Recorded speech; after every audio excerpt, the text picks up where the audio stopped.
tidak lucu. Jangankan orang lain tertawa, saya sendiri saja tidak tertawa dengan apa yang saya lakukan. Mungkin orang berpikir menjadi badut adalah hal yang mudah, hanya bertingkah kocak dan semua orang akan tertawa. Coba kalian jadi saya, kalian akan mengerti bagaimana rasanya membuat orang tertawa tanpa kita ingin tertawa. Apalagi di zaman di mana orang gampang marah dan tersinggung ini. Membuat lelucon bukanlah sesuatu hal yang mudah. Bisa-bisa kita dipidana, dianggap menghina, dan meremehkan nama baik. Teman saya, seorang pelawak, ia dipenjara hanya karena ia bercerita. Katanya, ada seseorang yang menaiki pohon kelapa yang amat tinggi jam 10 pagi. Ia memandangkan azan subuh. Sontak warga desa mendatanginya, menghujatnya, bahkan ada yang ingin membunuhnya. Dasar kafir, turun kamu, kata warga desa tersebut. Berani-beraninya kamu menghina agama, dasar orang aneh. Dengan tenang, orang tersebut menjawab, siapa di sini yang kafir? Siapa di sini yang aneh? Saya, azan subuh jam 4 kalian tidak ada yang datang. Sedangkan saya, azan subuh jam 10 kalian semua datang. Siapa di sini yang taat? Siapa di sini yang kafir? Orang mah itu ya, senangnya mengkafir-kafirkan orang. Hanya karena perbedaan menjadikan perselisihan. Mungkin orang saat ini memang senang bertengkar. Kalau dulu Descartes bilang, saya berpikir, maka saya ada. Kalau orang sekarang bilang, saya bertengkar, maka saya ada. Saat ini pertengkaran dijadikan komoditi yang diperjualbelikan, menggunakan keyakinan atas kebenaran.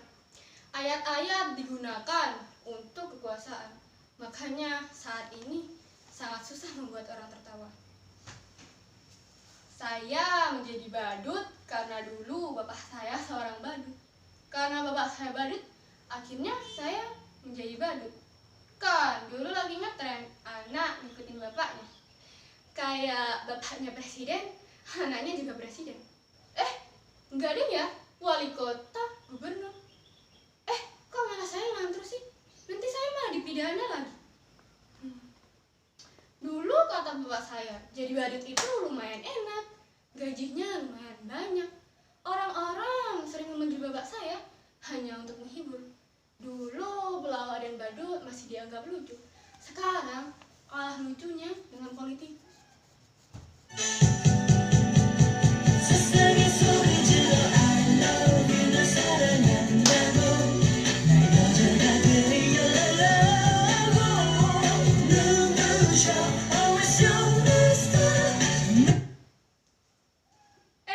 Kamu datang juga. Sini, duduk.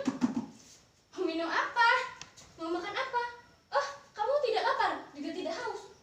Kebetulan aku juga tidak punya makanan.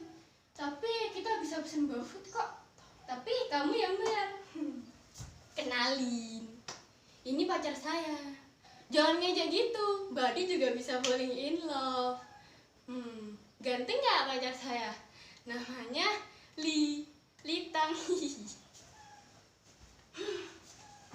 Aku kira kamu sudah lupa dengan saya. Makasih ya, sudah mau ingat dengan saya. Pastinya kamu kangen ya? Jangan rindu berat, kamu gak akan kuat, biar saya saja.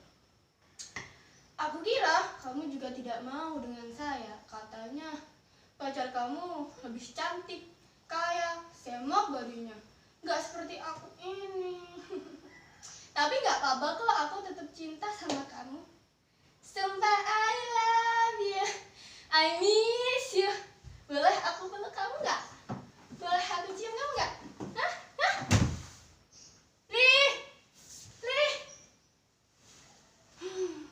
Ternyata saya hanya menghayal saja. Coba kalian bayangkan jadi saya. Sudah badut, jomblo lagi. Sungguh ambiar saya.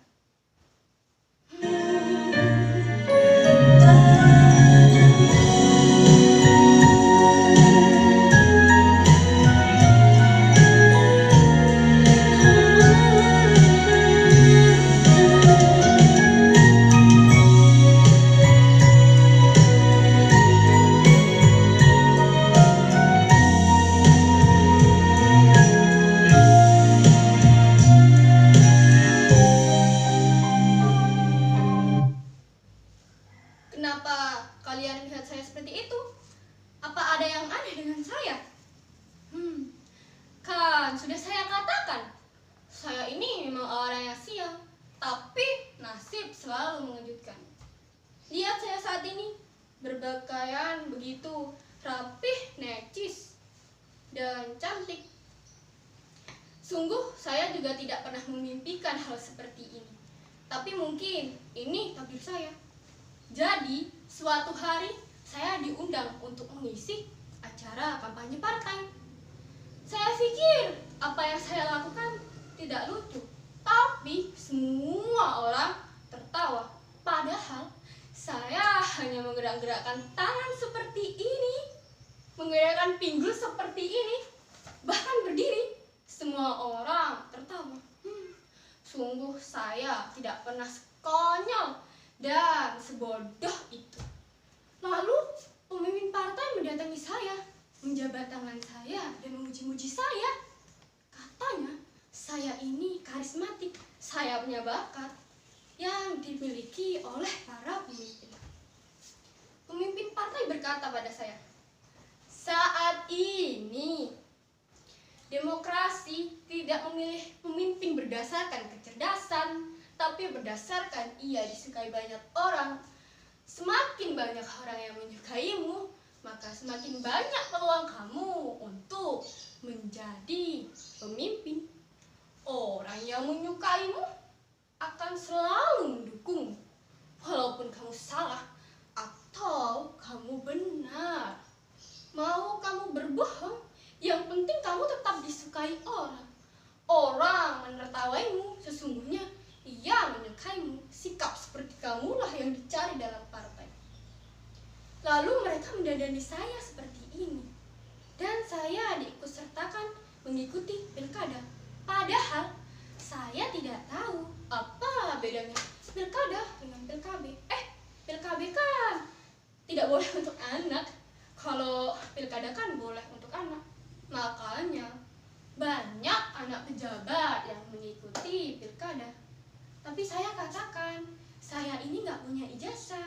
Lalu mereka berkata, tenang saja, ijazah dapat dipalsukan. Jangankan ijazah, kebenaran saja dapat dipalsukan.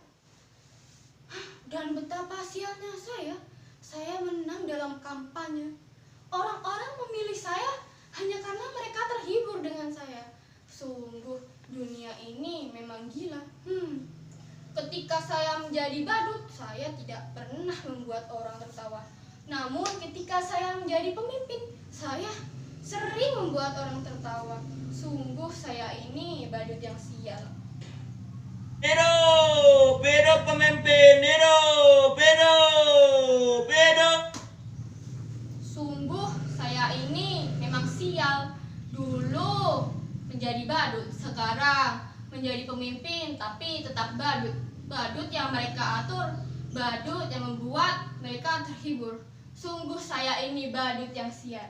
Jangan jadi badut, berat, kamu gak akan kuat, biar saya saja.